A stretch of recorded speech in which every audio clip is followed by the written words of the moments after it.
So yan na nga guys, good morning everyone. And then sa mga bago nating followers, so nagbabaybay tayo sa highway kanto na papasok ng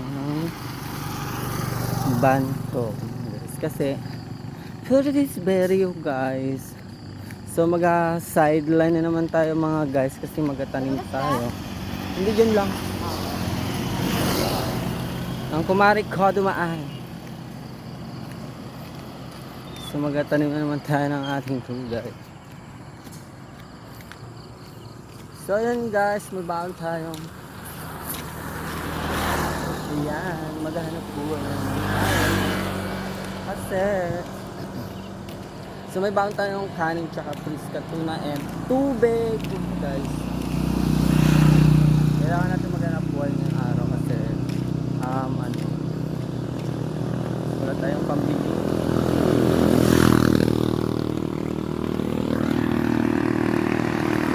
So malayo-layo pa. Update ko kayo guys. So yan na nga guys, hindi masyadong mainit. Buti na lang may araw na tayo. Sana ganito lang yung panahon guys. Kasi ang hirap magtanim ng palay pag ulan, init. Masakit sa katawan. Wala kasing manig video.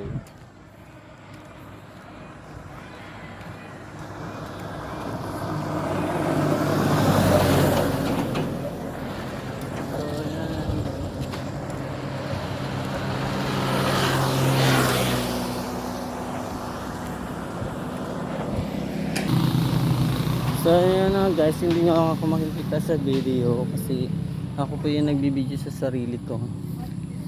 Ito yung papasok sa bukid namin. Ay namin, sorry. Nila pala.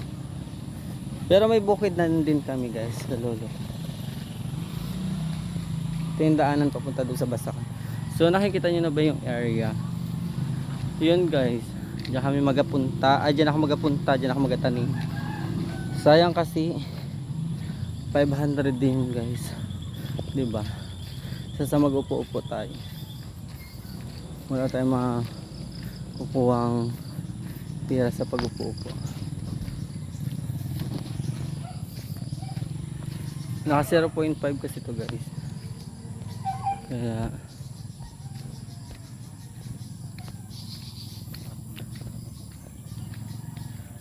yung bahay dito.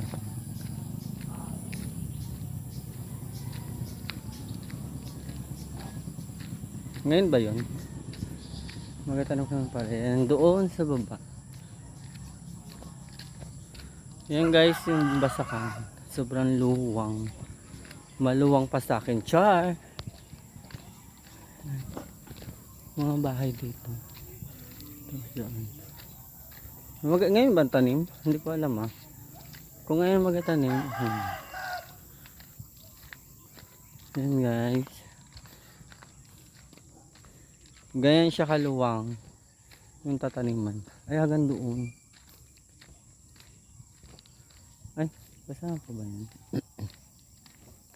Nag-umpisa na sila kuya? Ha?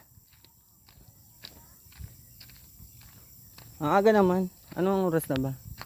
Parang na-late na ata ako. 8.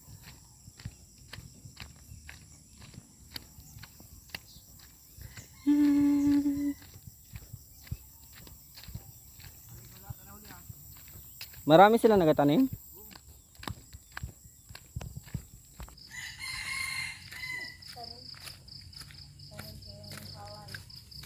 By the way guys, nandito na ako sa area.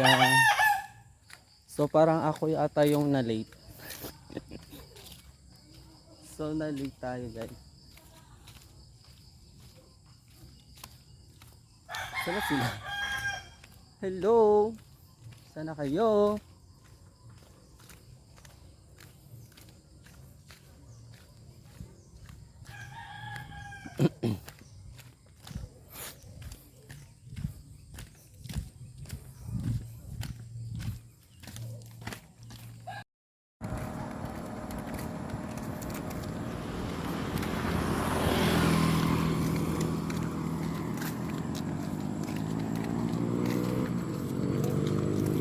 Sinabayan